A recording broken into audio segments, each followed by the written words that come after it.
Good evening, my Misfit family. Um, just wanted to drop a video for you guys talking about the picture that we had shared yesterday, getting into the whole botulism thing. Wanted to talk about it. It's crazy. It's definitely a dark time in my life during that period, and you would think that would have been my low and rock bottom, but like any other drug addict, it wasn't. It took a lot longer for me to get clean. Probably another I went into the hospital in 2007, and the whole reason I went, and thank goodness I was in detox at the time, because if I hadn't have been, I wouldn't have gone to the hospital. I mean, I was running the streets, slamming dope. And I had gone over to my pad. I was back and forth between this chick's house that, I had talked about in previous videos, that her and I used to run amok. And she was the one that introduced me to heroin. I had met her in the Phoenix house. And I had another place around the corner at the time. So I had a job where I was working bullshit security at this bar, and just to stay afloat, I think my family, not even my family, but my grandmother was helping me pay rent. And I was living with this other guy that was a family friend, a buddy of a buddy, and he had reached out to my cousin and let my cousin know that I wasn't doing well. I was never staying there. I would just go there, get loaded, and then jam. I had my whole little kit set up there. And my cousin, he had called my cousin and let my cousin know. And so my cousin called me and said he wanted to talk to me. So I went to the house, and I was driving a Nissan Frontier at the time, that also my grandmother had helped me get into. God bless her heart. And she's the epitome of an enabler and always will be there. But, she's got the heart of an angel. And so anyways, I drove over to the house. It was a house that we had in Orange, and my roommate was there with my cousin. I had pulled up, and automatically they were both sitting on the couch. I knew something was up, and I could see it on his face, And my cousin at the time he probably had 5 years clean. He had also gone through the Phoenix house, so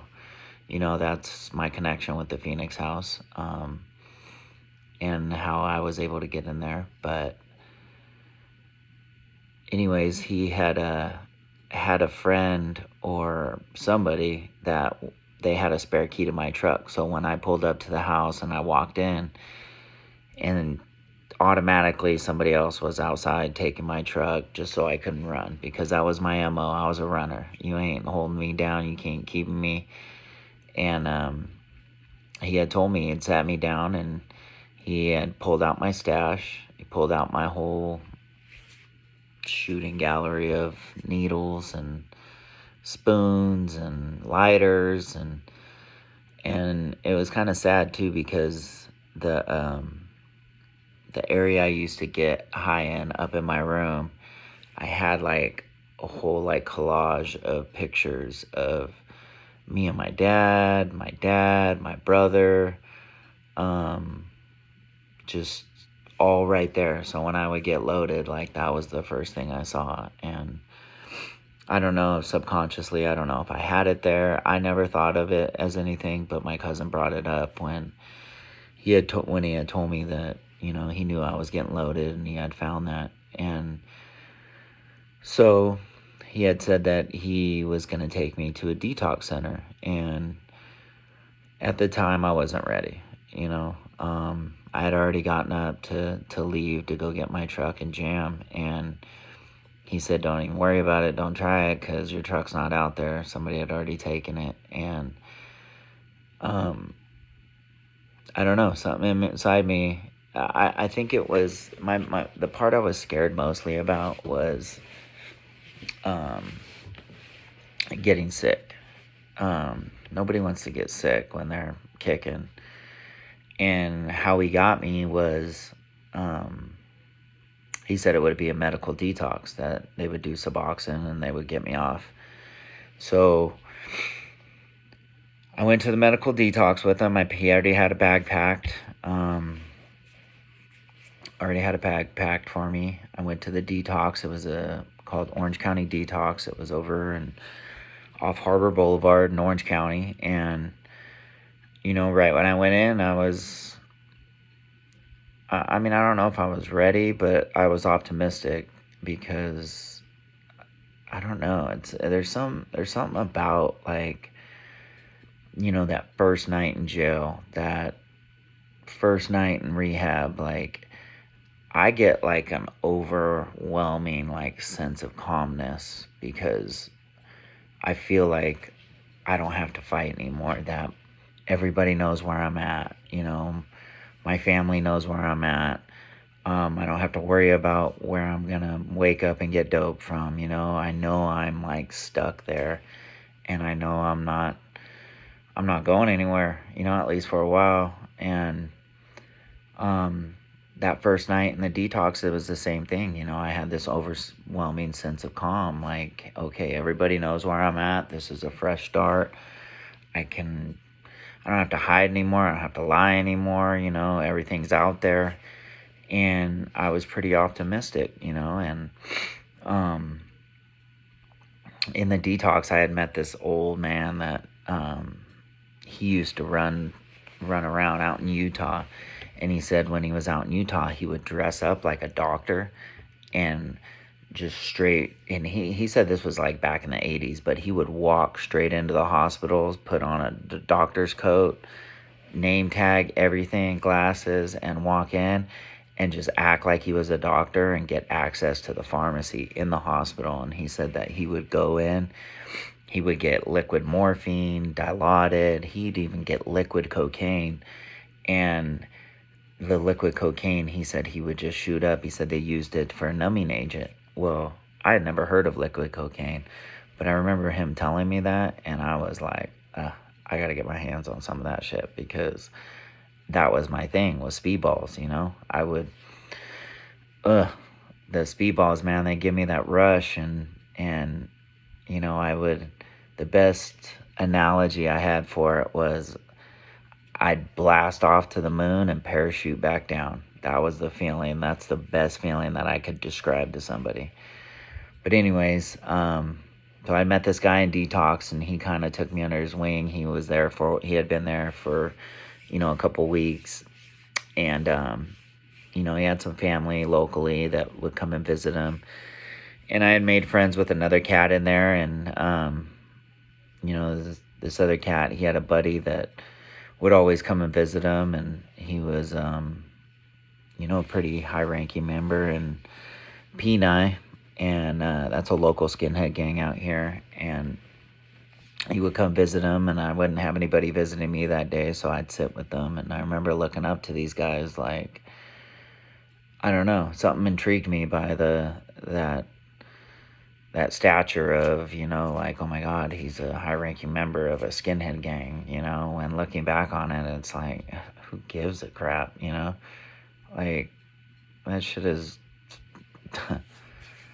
I don't know, it's laughable to me now, like, I'm so beyond that, and thank God I never went down that route, because, I just think I don't know. I'll do what I got to do when I'm inside, but as far as having to join a gang to try to feel cool or have people have my back, like, I'm not with it, So anyways, I when I was sitting there meeting with them and rapping out with them, I felt myself like feeling really groggy, and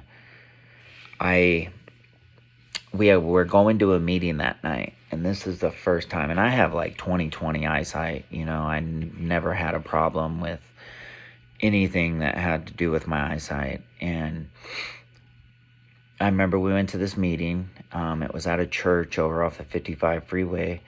And I was sitting in the back of the meeting, and I remember I couldn't see the stage. Like, it was really blurry. And I remember thinking to myself, like, this isn't normal. I've always had great eyesight. I've always been able to, read those charts when I go to the doctor. And for some reason, I couldn't see shit. Only long distance, like, as it was probably 50 yards away. It was a big meeting, and I always sat in the back because I wasn't ready, and I couldn't see shit. Remember thinking that was weird. Went back to the house that night, tried to eat something, and I couldn't keep anything down. I kept throwing it up, And next day comes, we go get our Suboxone in the morning, our dose, and I remember they ordered some pizza, and I tried to take a couple bites of this pizza. Again, just throwing it up. Went to try to drink some water. Again, just felt like it was drowning me, that I couldn't understand it. I couldn't explain it, but the best way to explain it felt like I was drowning, but not underwater.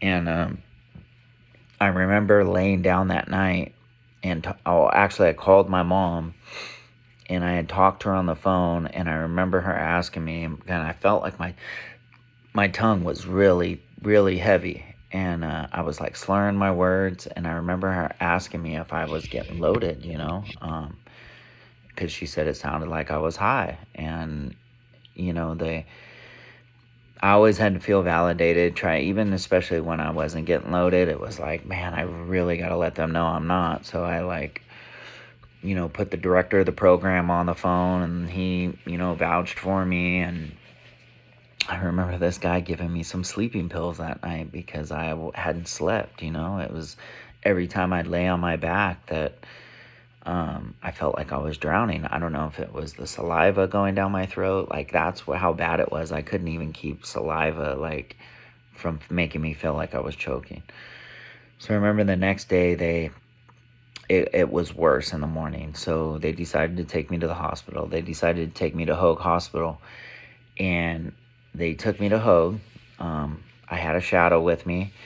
And they took me, and the doctors, tried to find a vein. They couldn't find a vein. So they finally found one in my foot and got me hydrated and just said that I was dehydrated and sent me back. Well, that night, it got way worse. It got to the point where I was having to lie on my side and almost have to lie face down because I felt like I was just choking to death. And the next day, they took me back to Hoag Hospital, and I remember being in Hoag, and I was kind of in and out of it, because even when I got in the van for them to take me, I had to lay down because I wasn't, like, I could barely keep my head up. Like, I was just fading fast. And I got into Hoag Hospital, and they rushed me in. I'm in the emergency room. They have me in the ICU, and I remember a doctor coming in with a glass of water, and he said, I just want to see what happens, and I'm thinking to myself, like, I know what happens, but all right, if that's what you need. So I remember him giving me the glass of water, and I took a big ass drink of it, and it automatically felt like I was drowning again, and I got him by the freaking stethoscope, and I got the person that was my shadow with me by the shirt, and I'm like freaking out, feeling like I'm drowning. And they called the nurse in, and the nurse is trying to calm me down, but I'm like a mess. And I remember they called for a rare infectious disease doctor. Well, this doctor came in and looked at my chart and saw that I was an IV drug user, and said that, I think I know what this is. We've only had like 4 cases in the state of California at this time. This was 2007, of people getting botulism from heroin. And that's what I had, and I had never heard of botulism before. I mean, I'm not the smartest when it comes to the medical shit, but I feel like I'm not the dumbest also. But I always thought that you got botulism from food, and that is true, that it's usually babies get it from baby food, from that canned food, because I guess botulism can't live in oxygen. So once oxygen hits it, it dies. But what had happened is I was muscling into my butt cheeks so bad, and I had so many abscesses that the dope just got in there and it just festered and, just it got infected. And I don't know if it was from the dirty dope or if it was it had to be from the dirty dope. I don't know what else it would have been from, but it got into my bloodstream. They diagnosed me as with botulism. At this point, my aunt had already gotten to the hospital. My parents were on their way.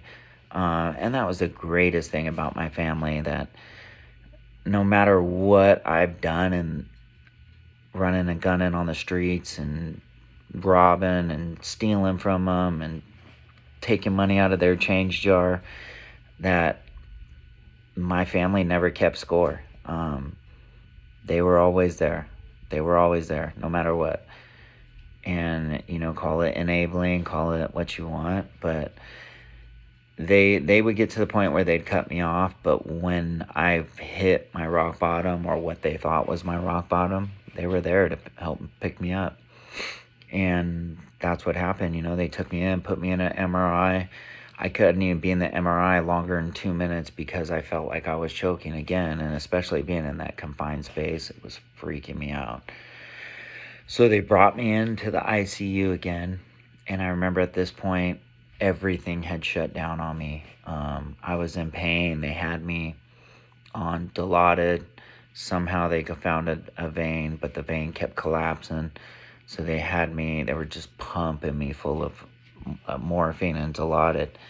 And I remember, everything was shutting down on me. The only thing that was still working was my hearing and my brain. So I could hear everything and process everything, but I couldn't talk. I couldn't blink. I couldn't lift my head. I couldn't move my body. I couldn't do shit. And I remember they kept bringing in visitors, they'd bring in my cousins, they'd bring in my aunt, and every time, I'd start crying, but the tears were just literally kind of rolling down my face. My girl cousins would come in, wipe the tears. I remember some missionaries came in and did a blessing on me because the doctor had told my mom that, he's only got a 50-50 chance of surviving this. So what they did, they had to fly in the antidote from the CDC in Atlanta.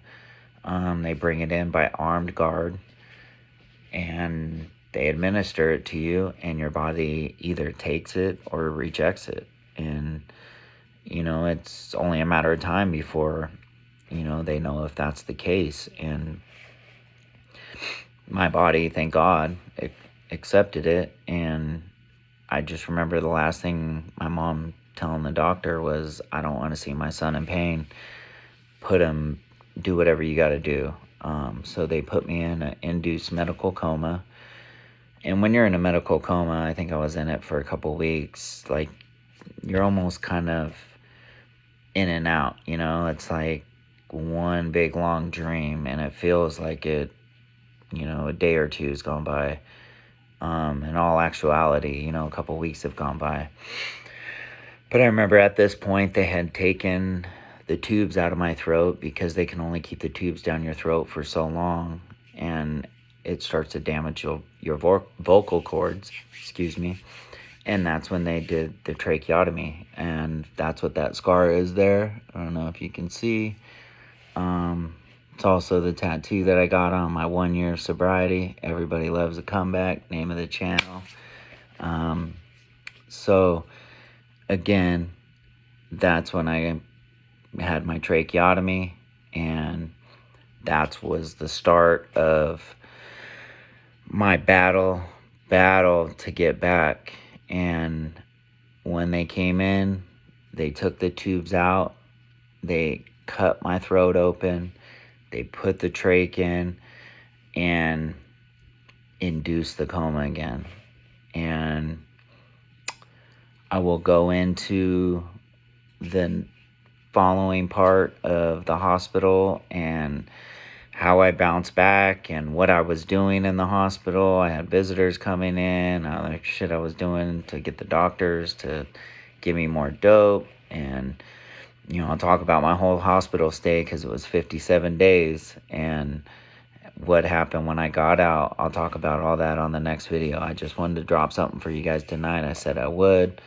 And still planning on doing an interview this weekend with the homeboy Johnny Blades. That's my boy. He's got a crazy story. I saw today he dyed his mohawk blue, so hopefully we'll get him to spike that shit up for the interview. But again, I just wanted to drop an interview or drop a video for you guys tonight. I love you all. I super blessed for you guys coming over and subscribing to the channel and rocking with me.